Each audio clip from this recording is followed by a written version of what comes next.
Sir అందరికీ నమస్తే. నేను సి కళ్యాణ్ మాట్లాడుతున్నా. ఈరోజు ఇక్కడికి రావడానికి కారణం ఏంటంటే Telangana film chamber president Sunil గారిని రిక్వెస్ట్ ఏంటంటే, రేపు తెలుగు ఫిల్మ్ ఛాంబర్ ఆఫీసులో ఆల్రెడీ ఈ సమస్య మీద డిస్కషన్ మీటింగ్ ఉంది. రేపు అందరూ వీళ్ళు కూడా పార్టిసిపేట్ చేస్తున్నారు. మనకి 2 స్టేట్లకు సంబంధించిన ఇష్యూ కాబట్టి ఛాంబర్లో కూర్చొని ఇంత ముందులాగా ఇది ప్రొలాంగు ఇది అనేది లేకుండా డెఫినెట్గా సమస్యకి పరిష్కారం అనేది వెరీ షార్ట్ టైం. అది రేపు అక్కడికి పోయి కూర్చున్న తర్వాత ఉండే సమస్యలు 2-3 ఏంటి, వెరీ స్మాలే ఉండేది. ఎక్కడ ఆగాలి, ఎక్కడ తెలియాలి, ఎవరికి నష్టం జరగకుండా షార్ట్అవుట్ చేయాలనే దానికి నేను రిక్వెస్ట్ చేశాం. సునీల్ గారు కూడా రేపు మీటింగ్ అయిన తర్వాత మళ్ళీ అందరం కూర్చొని, వాళ్ళ ఉద్దేశం ఏంటంటే ఇది లాగుతున్నారు కానీ తెగటం లేదు, పరిష్కారానికి రావటం లేదు అనేది. డెఫినెట్గా ఇప్పుడు దాకా జరిగింది అది తప్పే.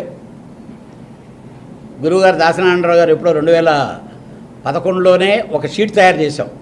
దీని మీద పెద్ద కసరత్తు చేసి ఇలాంటివన్నీ ఆ షీట్లన్నీ ఉన్నాయి. మీ అందరికి కూడా ఆల్మోస్ట్ ఆల్ జర్నలిస్టుల దగ్గర ఆ షీట్లు, ఆ పర్సంటేజ్లు, ఆ సిస్టమ్లు ఏంటనేది. సురేష్ బాబు ఆల్రెడీ అందుబాటులో ఊళ్ళో లేరు, ఆయన ఊటీలో ఉన్నారు. ఆల్రెడీ ఈ మీటింగ్ కొరకే తను బయలుదేరి ఆల్రెడీ రీచ్ అయ్యారు.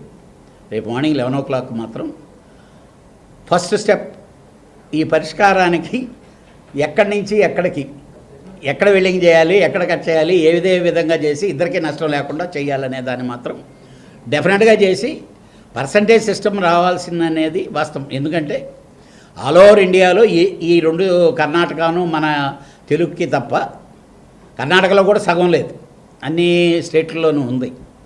అది కొంచెం మా ప్రొడ్యూసర్లు కూడా కొంచెం ఆవేశంగా ఏదో అయిపోతాయి, ఏమీ అవదండి. దీన్ని కరెక్ట్గా కూర్చొని లెక్కలేసుకొని చూసుకుంటే ఏది అవ్వదు. వాళ్ళకి ఇబ్బంది. వాళ్ళు సినిమా తీయాలి, వాళ్ళకి సినిమా తీసే అవకాశాన్ని డిస్ట్రిబ్యూటర్గా కానీ ఎగ్జిబిటర్గా కానీ, అలానే వీటన్నిటికి మించి ప్రేక్షకుడు సినిమా చూస్తే కదా డబ్బులు వస్తాయి. వీళ్ళందరూ ఏం మాట్లాడినా ప్రేక్షకుడికి చేరువయ్యేదానికి ముందు ప్రయత్నించాలి తప్పితే ఇది కాదు. డెఫినెట్గా రేపు పరిష్కార మార్గానికి ఫస్ట్ స్టెప్ మాత్రం రేపు పడుద్ది. ఈ నెలలు సంవత్సరాలు కాకుండా మాత్రం ఒక నెలలోనే పరిష్కారం అయ్యేదానికి మాత్రం గట్టిగా ప్రయత్నిస్తామని చెప్పి. ఇక్కడ ఒక విషయం, మీరు ఛాంబర్ ప్రెసిడెంట్గా చేశారు. ఈ పర్సంటేజ్ విధానం అనేది ఈ రోజు వచ్చిన ఇష్యూ కాదు. దాసనారాయణరావు చిరకాల కోరిక అప్పటి నుంచి ఇప్పటి వరకు ఉంది. ఇప్పటి వరకు ఇది ఎప్పుడైనా ఛాంబర్లో మినిట్స్లో ఉందా? ఉందండి. ఎందుకు ఇది అంటే మీరు అడిగిన క్వశ్చన్కి ఒకటే చెప్తాను. ఇది నారాయణరావు గారి కోరిక. ఇండస్ట్రీ బాగుండాలంటే అందరి కోరిక కూడా. ఇప్పుడు ఎన్టీ రామారావు గారు వచ్చిన తర్వాత స్లాబ్ విధానం వచ్చే లోపల ఒక్కసారి షేక్ అయిపోయాం. మీరు ఏ క్వశ్చన్ అడిగారో రెండో క్వశ్చన్ ఉంటుంది. ఇన్ని రోజుల నుంచి వాళ్ళు కూడా ఈరోజు పుట్టిన వేడి ఈ 10-15 సంవత్సరాల నుంచి పుట్టలేదు. కారణం ఏంటంటే అదే చెప్తున్నా కాదండి, అదే చెప్తున్నా. అది వచ్చినప్పుడు ఏం జరిగిందంటే వాళ్ళు నేను ప్రొడ్యూసర్గా నేను కన్విన్స్ చేశాను అనుకోండి, ఇప్పుడు క్యారీ గారు అలా కాదులేండి, ఇదిగో నెక్స్ట్ చేద్దాం అనగానే వాళ్ళు అలా నెట్టుకొని వచ్చారు. ఈరోజు బరువు మొయ్యలేని పరిస్థితి, నడవలేని పరిస్థితిలో ఉన్నారు కాబట్టి వాళ్ళు గట్టిగా అడుగుతున్నారు. సమస్య గ్యారెంటీగా పరిష్కారం చేయాల్సినటువంటి సమస్య. అది ఏ విధంగా చేయాలి, ఎంతెంత చేయాలి, ఏ ఏరియాకి ఏ విధంగా చేయాలి అనే దాన్ని మాత్రం రేపు మీటింగ్లో ఫస్ట్ స్టెప్ ఉంది, ఆల్రెడీ రెడీ అయి ఉంది. దీన్ని ఎలా చేయాలన్నా అనేది తేలాలి.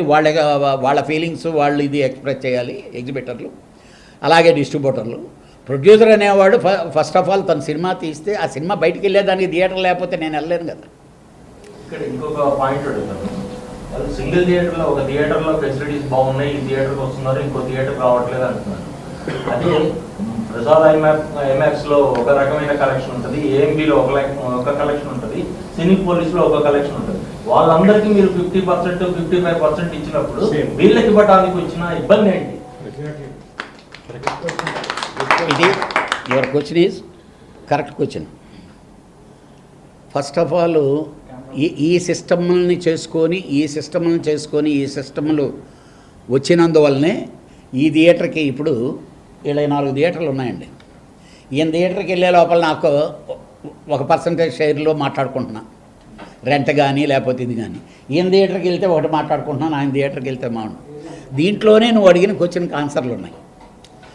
ఇది ఇక్కడ సెట్ చేసుకోవాల్సింది కాదు. అంటే ఒక థియేటరు ఏదో మూలన ఉంది, లేకపోతే లోపల గల్లీ లేదని లేదు, లేకపోతే పార్కింగ్ సరిగా లేదు, దానికి ఎలాగా జనాలు రావటం లేదు కాబట్టి అయ్యా నీ థియేటర్ ఇలాంటి వీక్నెస్లు ఉన్నాయి కాబట్టి ఈ రెంటే ఇస్తానంటాడు. వాళ్ళు అడిగే విధానం ఒకటి, రెంట్ ఆర్ పర్సంటేజ్ అన్నప్పుడు వేస్తే పర్సంటేజ్ వేయాలి, లేకపోతే రెంటే వేయాలి. ఈ పాయింట్లే రేపు అన్నీ అందరి దగ్గర కూర్చొని. కాకపోతే ఏంటంటే ఫస్ట్ వీక్ నేను రెంట్ ఆడేస్తాను, తర్వాత పర్సంటేజ్ ఆడేస్తాను, దట్ ఈస్ రాంగ్.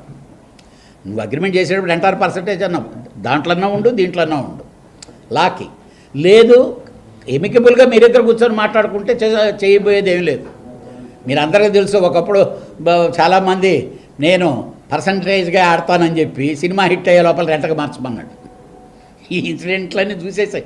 మనం మీ అందరికీ, మీరు సీనియర్లు ఉండే ప్రతి ఒక్కరికి తెలుసు 10 సంవత్సరాలకి ఏం జరుగుతుంది, 10 సంవత్సరాలకి ఏం జరుగుతుంది. వాళ్ళు విసిగి వేసారిపోయి ఉన్నారు. వాళ్ళ సమస్యని పరిష్కారం చేయాలి.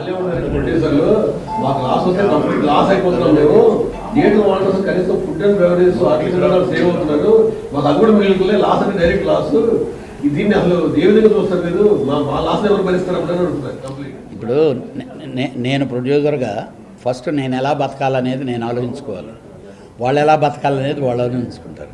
కాకపోతే ఒకరికొకరు సహకారం లేకపోతే ప్రొడ్యూసర్గా నేను సినిమా తీయాలి, నువ్వు సినిమా తీయపోతే పోయిందేముందయ్యా అనే అవతలలోకి వచ్చేసాడు అని ఆన్సర్ లేదు. ఆయన సినిమా తీయాలి, డిస్ట్రిబ్యూటింగ్ చేయాలి, ఎగ్జిబిటరు, వీళ్ళ ముగ్గురు ఏమి చేసినా థియేటర్కి జనాలు రప్పించాలి. పుష్ప సినిమా 3% ఇవ్వలేదని చెప్పి ఐమాక్స్ లో వేయలేదు. 3% 5% డిఫరెన్స్ తోనే ఐమాక్స్ లో చూడలేదు. 2%. ఇప్పుడు మీకు కూడా ఇవ్వకపోతే ఏం చేస్తారు మీరు మామూలుగా? మీరు అసలు ఈ సిరీస్ చదువు మల్టీప్లెక్స్ లో వెళ్తాం అంటే కాదు, మీరు ఒక్కటే ఉందండి దీంట్లో, ఒకటే. అందుకనే వాళ్ళేమి దాన్ని మీరు వెళ్ళేదానికి లేదు, మల్టీప్లెక్స్లో రిలీజ్ చేయడానికి లేదని వాళ్ళేం మాట్లాడటం లేదు. అసలు చిత్రసీమలో మన అందరం కూర్చొని మాట్లాడుకోవాల్సిన ఇష్యూ ఇది. ఎవరో లేదండి, ఫ్యామిలీ ఇది. బేసిక్గా మేము ఈరోజు కూడా ఈ ప్రెస్ మీట్ ఇప్పుడు న్యూస్ వస్తుందంటే ఇది దీన్ని చూసిన ప్రేక్షకుడు మన సమస్యను షార్ట్అవుట్ చేయలేడు, మీడియాను మా సమస్యను షార్ట్అవుట్ చేయలేదు. ఇంకా వెనక కూర్చొని మాట్లాడుకొని చాటింగ్లు చేసేవాళ్ళు మా సమస్యను, అంతా సమస్య ఇంట్లోనే ఉన్నాం, ఇంట్లోనే ఒక్కో గదిలో కూడా ఉన్నాము. వీళ్ళందరూ డెఫినెట్గా ఎవరికి గైడ్ చేయాలి? మాకు చేయాలి. అదే కాదు మాకు గైడ్ చేసేదానికి అది అవసరం లేదు. మీరు నేరుగా మీరందరూ ఈ ఫ్యామిలీలో ఇప్పుడు పొలిటికల్ జర్నలిస్టులు ఈజ్ డిఫరెంట్, సినిమా జర్నలిస్టులు ఈజ్ డిఫరెంట్. మనందరం చూస్తూనే ఉన్నాం, సొంత అన్నదమ్ముళ్ళలాగా మనం ఉంటాం. మీరు ఎప్పుడు వచ్చి మాకేం చెప్పినా మేమన్నా కాదన్నామా? ఇప్పుడు కూడా కాదను. డెఫినెట్గా రేపు నుంచి మాత్రం గ్యారంటీగా దీని మీద కరాఖండిగా ఫస్ట్ స్టెప్ రేపు సాయంకాలం లోపల వస్తుంది. ఇదే మీ ముందుకి రేపు సాయంకాలం లోపల మేము వచ్చి ఫస్ట్ స్టెప్ వేసాము, స్టార్ట్ అవుతుంది. అంటే ఇప్పుడు ఈయన కోరిక కోరుతాడు, దానికి లెక్కలేసి పేపర్ వేయాల్సింది ఉంది కదా. అంటే ఇందాక ఇంకెన్నిసార్లు చూస్తాము, ఇప్పుడు పెద్ద అంటారు, ఇప్పుడు మళ్ళీ రేపు సార్ అసలు పెద్ద సినిమాల్లో అసలు పెద్ద సినిమా ఇక్కడ మెయిన్ ఇష్యూ అంతా ఈ పెద్ద అనేటువంటి సినిమా చూపించే వాళ్ళు ఇది వస్తుందనే వీళ్ళు ఇలా చేస్తున్నారు అనేటువంటి దాన్ని వాళ్ళు అనే మీకు రీసెంట్గా మీరు చూసి ఉంటారు, ఇంతకుముందు కూడా ఒక సినిమాని ఇలానే చేసి ఫోకస్లు చేసి గందరగోళం చేశారు. ఏం లేదు, కాదు ఇవన్నీ వట్టిది సిచ్యువేషన్గా మాట్లాడుకునేది తప్పితే రేపటి నుంచి రిలీజ్ అయ్యే ఏ సినిమాకు కూడా ఇబ్బంది జరగకూడదు. అలాగా వాళ్ళ సమస్య పరిష్కారం కావాలి. ఛాంబర్ చేయాల్సిన డ్యూటీ అది. సునీల్ గారి తరఫున కూడా నేనే ఆయన్ని రిక్వెస్ట్ చేశాను కాబట్టి నేనే చెప్పేసాను. థ్యాంక్స్ మాత్రం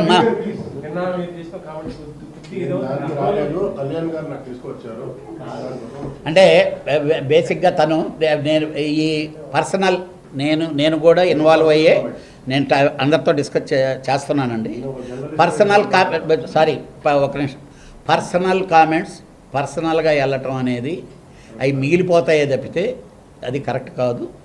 మనందరం ఒకటే. రేపు ఉదయం మళ్ళీ నిద్రలేసి ఎదురు కనిపించుకోవాలి, షేక్ హ్యాండ్లు ఇచ్చుకుంటాం. దీనికి ఒక్కటే నిదర్శనం, మన సినిమా ఇండస్ట్రీ నుంచి వచ్చిన విజయ్. సినిమా వాడు అయితే పాలిటిక్స్ ఎలా ఉంటాయి, పొలిటీషియన్ అయితే పాలిటిక్స్ ఎలా ఉంటాయి అనేది చూశారు కదా మీరు. అది మనం సినిమా వాళ్ళం షేక్ హ్యాండ్ ఇచ్చుకొని అందరిని కలుపుకొని వెళ్ళటమే మనం చేయం, అలానే వెళ్తాం. Thank you. ప్రెసిడెంట్ సార్ ఒక క్వశ్చన్ నాకు మీ మీడియా వద్దు సార్, రేపు మీటింగ్లో అక్కడ మాట్లాడుకుంటాం కదా, రండి ఫస్ట్ ఆప్షన్. నేను విలేకరులకు కూడా చెప్పదలుచుకుని ఏంటంటే, ఇది మీ దగ్గర రెంట్ ట్రాక్ ఉందా, బాత్రూంలో ఆటో ఫ్లష్ ఉందా, ఇవన్నీ మీ ఇంట్లో బల్లి ఉందా, ఆడదా మొగదా టైప్లో పోతున్నాయి సార్. సార్ మీరు బాలవంత్ గారు నేను ఒక మాట చెప్తానంటావా, వాటి డిస్కషన్ కాదు రేపు మనకు కావాల్సింది. పర్సంటేజ్ సిస్టమ్కి వెళ్ళేదానికి దేనికి ఏం చేయాలనేదే తప్పితే వేరే సిస్టమ్లు కాదు. ఆయన టాయిలెట్ బాగాలేకపోతే బాగు చేయించుకోమని వాళ్ళు చెప్తారు, ఆటోమేటిక్గా మీకు ఇంకో రూపాయి పెరిగిన తర్వాత మీరే చేసుకోవడం స్టార్ట్ చేస్తారు. అట్లా కాదన్నా, ఇప్పుడు ఇన్ని రోజులు టాయిలెట్లు గుర్తురాలేదా, ఇన్ని రోజులు స్మెల్ అదే అన్నయ్య, ఇవన్నీ ఎలా ఉంటాయి తెలియదు ఏముంది. అంతా సక్సెస్ఫుల్గా రేపు ఫస్ట్ స్టెప్ వెళ్తాం సార్. డెఫినెట్గా లీడ్ తీసుకుంటాం. 2 స్టేట్ల సమస్య ఒకటేసారి పరిష్కారం చేసేదాన్ని ప్రయత్నిస్తాం. థ్యాంక్ యూ అందరికీ.